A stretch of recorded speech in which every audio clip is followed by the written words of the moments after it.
Hola, ¿qué tal?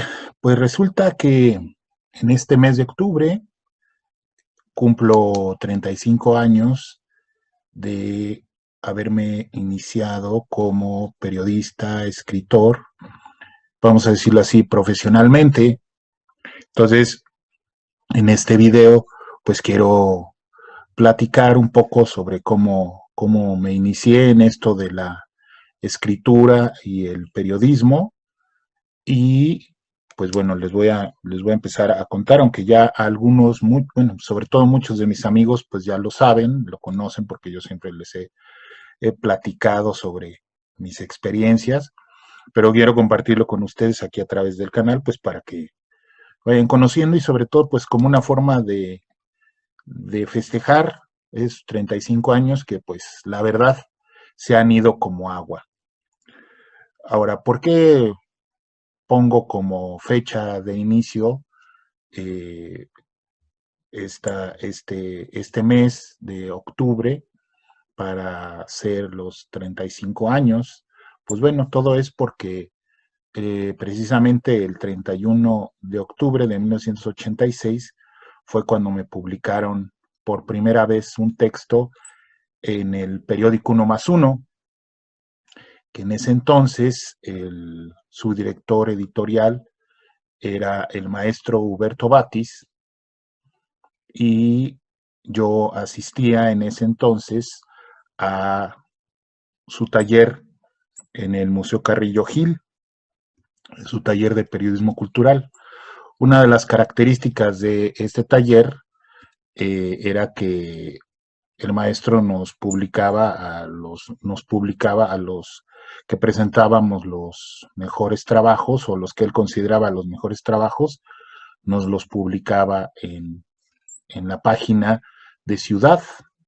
En ese entonces, pues bueno, lo que trabajábamos era fundamentalmente crónica urbana. Para tal efecto, en 1986 yo tenía 19 años, acababa de entrar a la universidad, a la NEP Aragón, a estudiar periodismo y comunicación colectiva, que era como entonces se llamaba la carrera. Ahora se llama periodismo, comunicación y periodismo, pero en ese entonces se llamaba periodismo y comunicación colectiva. En ese entonces yo, pues bueno, a, tenía una novia con la que empecé a andar, que conocí ahí en la universidad, y entonces yo andaba con ella de aquí para allá, hasta que un día ella, pues creo que se aburrió de que yo la anduviera siguiendo, y entonces me dijo, bueno, pues tú quieres ser escritor, ¿no? ¿Por qué no te apuntas a un taller literario para que pues ahí empieces a escribir? Entonces, pues yo empecé a buscar, y en ese entonces aparecía una cartelera del ISSSTE, donde en esta cartelera había varios talleres literarios. En ese entonces el coordinador de difusión cultural, vamos a decirlo así, era el poeta Sergio Mondragón, y entonces a él había pues invitado a varios escritores a que dieran talleres, y uno de los talleres que se impartían era el taller de cuento de Edmundo Valadez, ni de más ni menos. Entonces, pues yo quería ir a ese taller de Edmundo Valadez. La cuestión es que yo estudiaba en el turno vespertino, entonces, y el taller era en la tarde.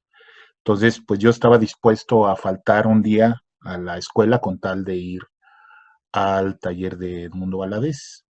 Entonces, yo fui a una de las sesiones en la tarde, y me encontré, creo que estaba en un piso, en el primer piso, arriba de la estación del Metro Juárez, en el centro de la Ciudad de México, y llegué y era un salón inmenso con 50 personas más o menos, lleno, ¿no?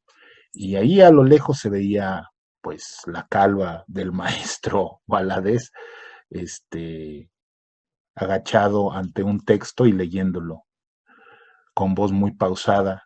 Entonces yo pregunté cómo era el mecanismo, y dice, no, pues tú llegas, dejas tu texto y pues esperas a que lo lea. Y digo, ¿y cómo cuántos faltan? Dice, no, pues apenas va empezando, ¿no? Faltan como 25, 30. Entonces, pues bueno, mi ansiedad por ser escritor, pues no tenía tanta paciencia en ese entonces. Entonces decidí ir a otro taller y el que mejor me acomodaba por ser los martes a las 12 del día era el de Huberto Batis de periodismo cultural.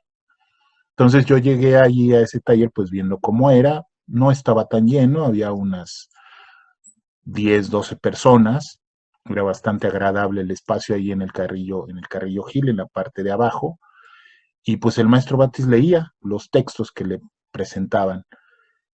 Y después, al final de la clase, yo veía que les daba un sobre, los llamaba y les daba un sobre a algunos de ellos. Y entonces pregunté y me dijeron, no, pues es que el maestro publica los textos que le gustan en el periódico. Dije, ah, pues qué bien. Entonces, en la siguiente sesión que fui, llevé una crónica como de 5 páginas, recuerdo, sobre mi primera experiencia en la Facultad de Filosofía y Letras, que en ese entonces pues yo no conocía y la conocí porque fui a visitar a uno de mis mejores amigos, Fernando Santamaría, que estudiaba en ese entonces en la Facultad de Filosofía, la carrera de Historia. Entonces fui y yo lo que me acuerdo es que me daba mucha risa que al pasillo principal le llamaran el aeropuerto. Entonces, a partir de eso hice una crónica acerca de lo que vi, de lo que pasó ahí, y se la llevé a Batis. Batis la leyó y me dijo, pues por principio de cuentas está muy larga. Y luego, pues, pues esto no le interesa a nadie porque todo el mundo conoce la Facultad de Filosofía y Letras, ¿no? Eso fue lo que me dijo y me la regresó. Entonces yo puse atención qué era lo que publicaban y qué era lo que aparecía. Y en ese entonces, en la sección de ciudad, pues publicaban a varios eh, eh, periodistas, que en ese entonces pues ya eran periodistas experimentados, ¿no? Yo recuerdo que había dos que eran de planta, que eran reporteros y que además escribían crónicas, Amílcar Salazar y Humberto Ríos Navarrete, pero también había otros escritores que escribían crónica urbana y que se los publicaba allí, pues entre ellos los Trejo, Arturo Trejo Villafuerte, Nacho Trejo Fuentes, Josefina Estrada, Sandro Cohen, Emiliano Pérez Cruz, que era el cronista, el cronista no oficial de Mesa, con sus famosas crónicas sobre Pata de Perro.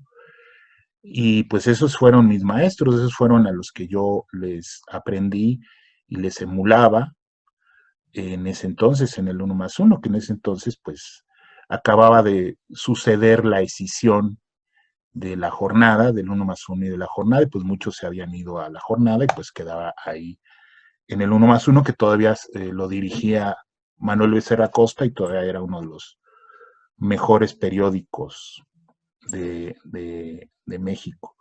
Entonces, a unas cuantas sesiones después, yo llevé una crónica ya de 2 cuartillas y media, ese era el espacio que daba en la página, y fue una crónica sobre algo que me sucedió realmente, que fue en un vagón del metro, se subió una de estas personas a repartir un paquetito de dulces con una tarjetita donde decía que era sordomudo y que pedía ayuda pues para mantenerse, y pues todo estaba bien. Entonces pasó, nos la dejó y regresó.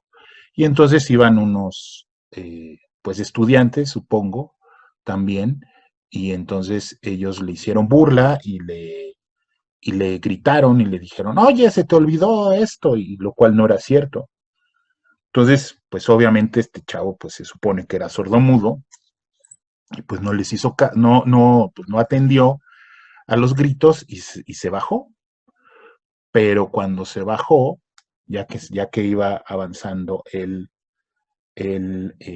vagón, les mentó la madre. Entonces, a voz viva, no nada más con una señal, sino a voz viva. Entonces, pues eso me dio mucha risa y lo hice una crónica y la llevé. Y Batis me dijo, no, es que no es creíble el final, ¿no? Pero no me la regresó. Entonces, pues no sé si a la semana o a las 2 semanas apareció en la página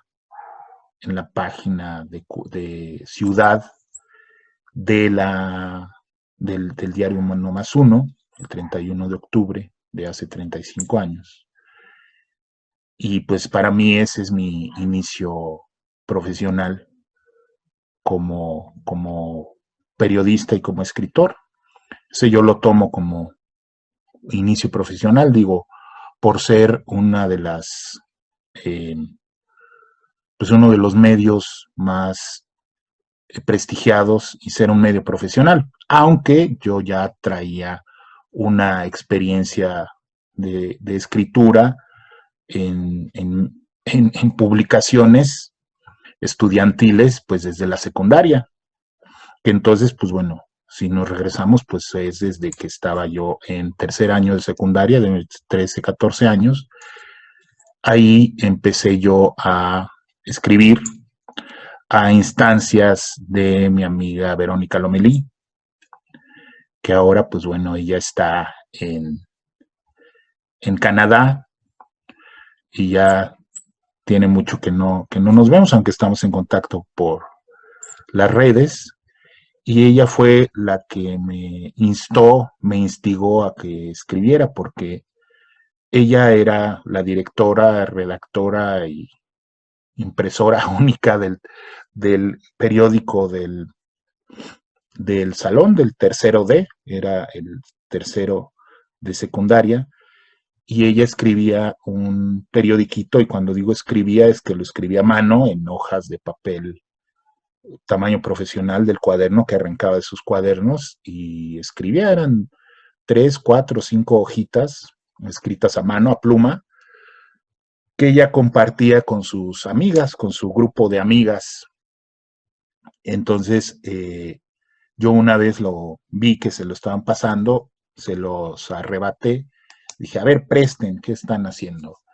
Y entonces me dijo, es que es un periódico que yo hago. Digo, ah, mira, qué interesante.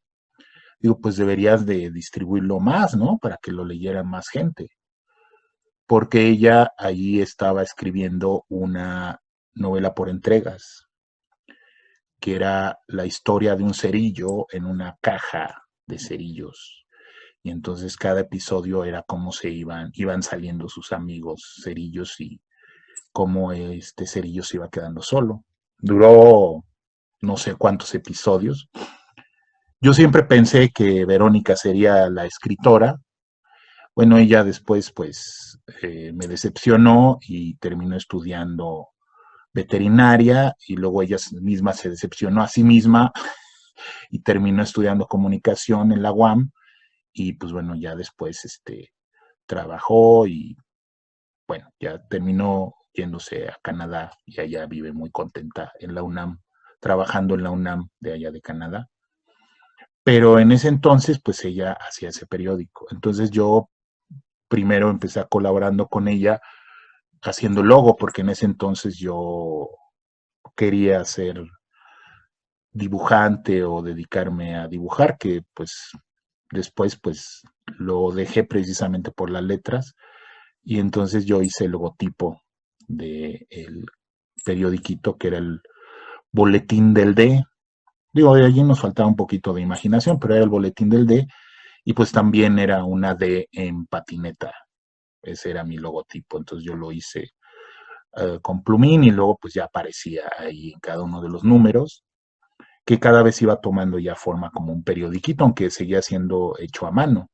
Verónica lo terminaba de imprimir, vamos, lo terminaba de escribir los lunes en la mañana. Ella, en lugar de salir a los honores a la bandera, se metía al salón a terminarlo para que estuviera la edición calientita y era un solo ejemplar que iba pasando de mano en mano. Por todos los del salón. Entonces se apuntaban en una lista y ya terminaba uno de leerlo y se lo pasaba al otro y se lo pasaba al otro, así hasta que todos lo terminaban de leer. Yo pues tratando de hacer negocio ya desde entonces le decía que cobráramos suscripción y que pagaran $1 por leerlo, pero pues nadie quiso pagar, entonces pues esa, esa sugerencia comercial pues no, no fructificó, y a partir de ahí me agarró el gusto por querer escribir, porque yo al principio pues empecé haciendo una crítica social, burlándome de los compañeros del salón. Uno por uno, por estricto orden de lista, me fui haciendo crítica y burla de cada uno de ellos. Lamentablemente nada más pude llegar al número 6 de la lista, porque uno de ellos pues se molestó mucho porque me burlé de él, Juan Carlos, el Trampas, me acuerdo muy bien. Le decíamos el Trampas, el Trampitas, porque a su hermano que iba en tercero le decían el Trampas y él era el Trampitas. Y yo me burlaba de sus zapatos Converse vulcanizados. Estos zapatos Converse que ustedes conocen, pues eran vulcanizados, se mandaban a vulcanizar cuando ya estaban muy gastados, entonces su hermano se los heredaba y los mandaba a vulcanizar, y él presumía de que traía zapatos Converse, porque en ese entonces era la onda traer zapatos Converse, ¿no? Entonces, él muy enojado llevó el periódico y a quejarse con la maestra de español, con la maestra Amparito. Y entonces la maestra Amparito pues llamó a Verónica, pues ella era la editora y decía que ella era la editora. Y le dijo que pues que ya le bajara, que no hiciera eso porque pues sus compañeros se molestaban. Entonces, pues yo dije, a mí eso es lo que me gusta. Eso es lo que me gusta. Me gusta que la gente no permanezca impasible ante lo que escribo. Yo creo que lo peor que le puede pasar a un escritor es que lo que escriba no cause nada en el lector.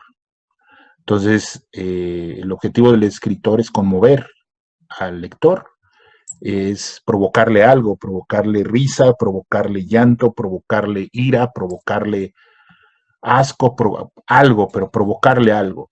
Yo siempre les digo a mis alumnos que lo peor que le puede suceder a un escritor es que le digan, está bonito tu texto. Eso no sirve para nada. O sea, yo una de las mejores críticas literarias que he leído fue cuando José Agustín escribió su primera novela, La tumba, y se la dio a un amigo de él, y este amigo le dijo, tu novela está muy buena, mano. Hizo que se me parara. Eso es para mí la mejor crítica que puedo hacer. Si yo escribo algo y a alguien se le para, cumplí con mi cometido. Pero en este caso, pues bueno, eso fue lo que lo sucedió. Entonces me dediqué a hacer crítica de sociales, reseña de sociales, haciendo reseñas de las fiestas que organizaban en el salón. Y pues sucedió lo mismo porque me burlé de lo que sucedió en una de las fiestas, y la niña que hizo la fiesta pues fue a quejarse también con la maestra porque yo me burlé de que pues habían dado agua disque de naranja y tostadas de pata. Y lo peor, habían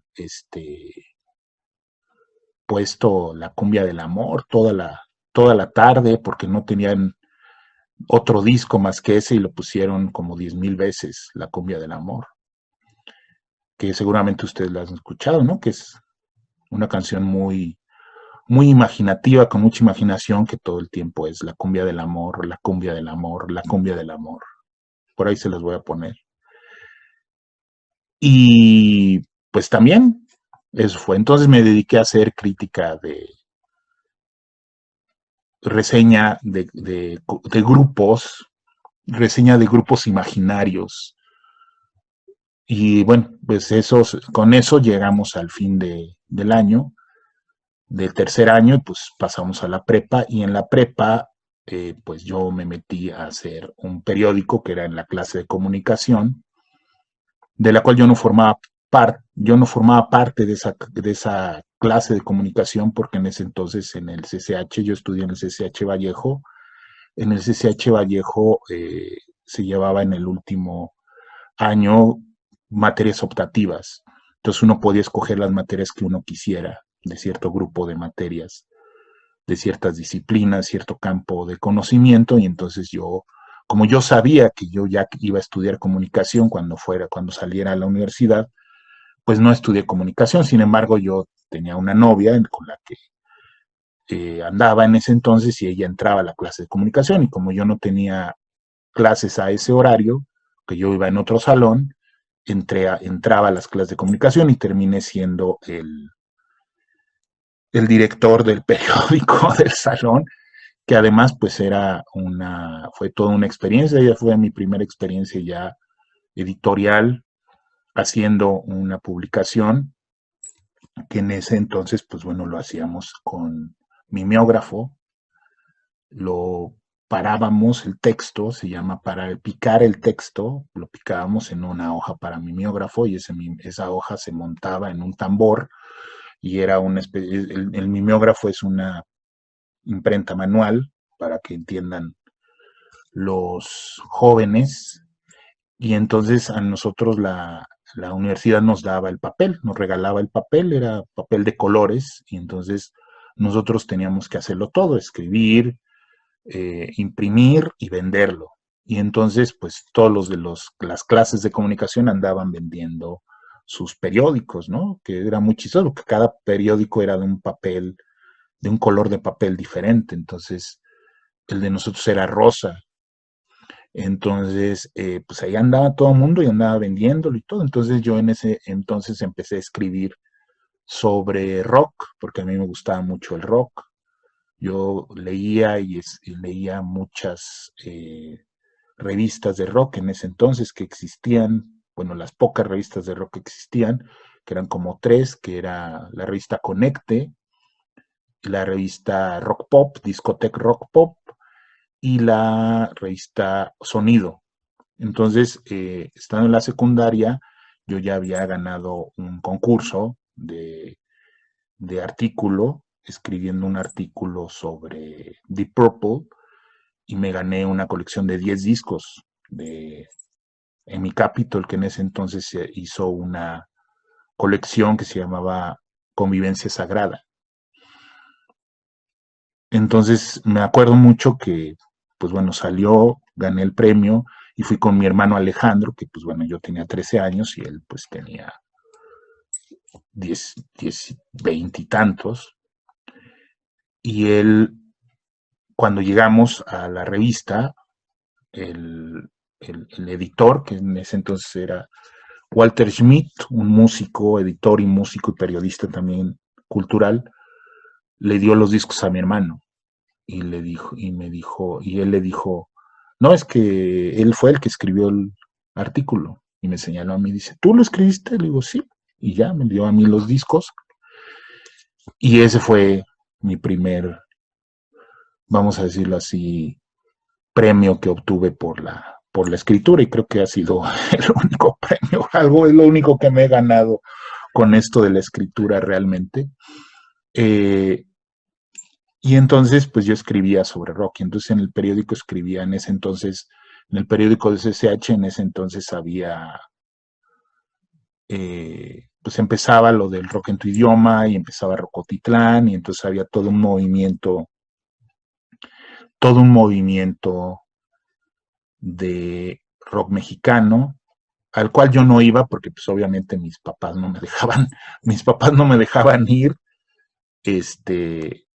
pero yo escribía sobre eso, y eso fue lo que atrajo a un compañero también de la escuela, del CCH, que se llamaba José Juan Hernández, que él ahora, pues bueno, él es productor y fotógrafo de las estrellas y anda por ahí haciendo su trabajo, pero en ese entonces él quería hacer una revista de espectáculos, de música y de espectáculos, un poco como la revista Notitas Musicales, que era muy famosa, fue muy famosa en los 60s, en los 70s. Y pues me dijo que, pues, que había leído mis artículos en el periódico del salón, y pues quería que yo escribiera sobre rock. Entonces, fue una revista, ahí también fue cuando yo aprendí ya cómo se hacía realmente una revista, porque ya fue una revista hecha profesional o semiprofesionalmente, ya era una revista que ya salía al público, que ya se vendía. Lamentablemente, pues nada más alcanzamos a sacar 3 números, porque se cayó la imprenta con el eh, terremoto del 85 y ahí se quedó el tercer número. Ese tercer número nunca salió, pero además de yo escribir sobre música, recuerdo que mi primer artículo que salió ahí en la revista fue sobre el sex rock de Prince, porque Prince estaba de moda porque acababa de sacar su película Purple Rain. También escribí sobre Duran Duran, sobre Tears for Fears, sobre los grupos que estaban de moda. Pues estamos hablando del 85, ¿sí? Antes del 85, 84, 85, que fue antes del temblor. Y pues bueno, también pues tuve que empezar a entrevistar, pues no solamente, pues más bien a artistas, pues mexicanos, latinos que estaban de moda y que pues íbamos a los festivales de las estaciones de radio, ¿no? De radio variedades y de algunas de esas que hacían encuentros y convivencias con el público e iban y los artistas y cantaban una canción y ya eran los fines de semana, los domingos, entonces lo hacían en el Parque de los Venados, en el estadio de Nesa. Y pues bueno, allí tuve que entrevistar a varios, entrevisté a Pedrito Fernández. Mi primera entrevista profesional fue con una niña de 13 años, que todavía me acuerdo, Ivonne Briel, que cantaba una eh, cancioncita que había sido un éxito en los 70, 60, que se llama Yo no tengo edad, cantaba una italiana, Gigliola Cinquetti, creo que se llamaba, y era una niña de 13 años, ¿no? Me encargaron, pues, entrevístala, y a todo lo que yo le preguntaba, la niña contestaba sí, ¿no? Entonces, cuando regresé, José Juan me dijo, no, pues eres muy pendejo para entrevistar, y entonces él hizo otra vez la entrevista, y pues bueno, ya le sacó más cosas, y entonces ahí también fue como aprendí, pues cómo se le hace para que no nada más te contesten sí y no, pero pues ese fue mi inicio casi profesional. Después, pues bueno, la revista pues salió y pues no se vendió porque pues no teníamos los medios para pagar publicidad y tampoco pues teníamos los medios para conchavarnos a la mafia de la Unión de Voceadores, que ahorita pues deben estar pues totalmente de capa caída porque pues ya se cayó el gran negocio que era en ese entonces la distribución de periódicos y revistas en la Ciudad de México. Entonces, ahí fue donde aprendimos también cómo se movía y cómo había que hacerle para el negocio. Entonces, así fue como yo empecé. Entonces ya después terminé el CCH y entré a la universidad. Y ahí fue cuando entré al taller de Huberto Batis. Y pues bueno, ya después de las crónicas urbanas, también empecé a escribir reseñas eh, de crítica literaria y que bueno, pues algunas de ellas pues las he eh, compilado aquí en La Tertulia, ¿no? Que son algunas reseñas, ensayos sobre literatura mexicana y que bueno, próximamente aparecerá otro volumen con ensayos sobre autores extranjeros y estoy preparando un nuevo volumen con reseñas ya propiamente dichas, con una gran cantidad de reseñas, desde la primera reseña que me publicó Huberto Batis en el suplemento Sábado hasta pues las más recientes y que espero que sea una especie de manual de reseña literaria sobre todo porque en la actualidad ya no se hace la reseña como se debe de hacer y como se hacía antes. Ahora lamentablemente hay muy pocos espacios donde se hace, donde hay reseñas, donde se escribe reseña en serio. Pues casi todo lo que se escribe de comentario de libros, pues es más bien publicidad, propaganda, ¿no? Eh, donde se habla muy bien de todos los libros y entonces, pues si todos los libros son excelentes y si todos los libros son, si todos los autores son superiores, pues entonces, ¿dónde está la crítica, no? O sea, no todos los autores son excelentes ni todos los libros pueden ser excelentes. Entonces, también eso es lo que está faltando y pues bueno, eso es parte de mi aportación un poco, pues, soñadora en el sentido, pues bueno, de tratar de impulsar la escritura crítica literaria, pues desde cero, ¿no? Desde el espacio, pues ahora de la nueva realidad digital y pues incentivar a las personas. Entonces, un poco ese es el objetivo de este nuevo libro que estoy preparando. Y pues bueno, eso es lo que quería platicarles de cómo fue que empecé. Es una forma de festejar estos 35 años, estos primeros 35 años de trabajo, pues que se me han ido como el agua y que pues he sido dentro de lo que cabe, pues he logrado hacer lo que me ha dado la gana y lo que yo he querido ser y que hago ahora lo que yo quiero hacer y lo que siempre quise hacer, que es vivir rodeado de libros, vivir de leer y vivir de escribir. Y ahora, pues bueno, también vivir de dar clases. Por cierto, hablando de dar clases, como siempre, pues aprovecho el programa para invitarlos a que se inscriban a los cursos que van a empezar en noviembre. Durante el mes de noviembre, a lo largo del mes de noviembre, van a empezar los diferentes cursos. Aquí viene toda la información. En los comentarios viene también toda la información sobre los cursos. Espero que se inscriban porque también hay una promoción donde si ustedes se inscriben a uno de estos cursos en vivo, van a tener acceso a 3 cursos pregrabados adicionales sin costo y pues también los invito a que le den like al video, se suscriban al canal y me ayuden con la promoción tanto de los cursos como de este canal, pues para ir subiendo la audiencia. Pues muchas gracias a todos los que hayan llegado hasta aquí y pues nos vemos en el siguiente.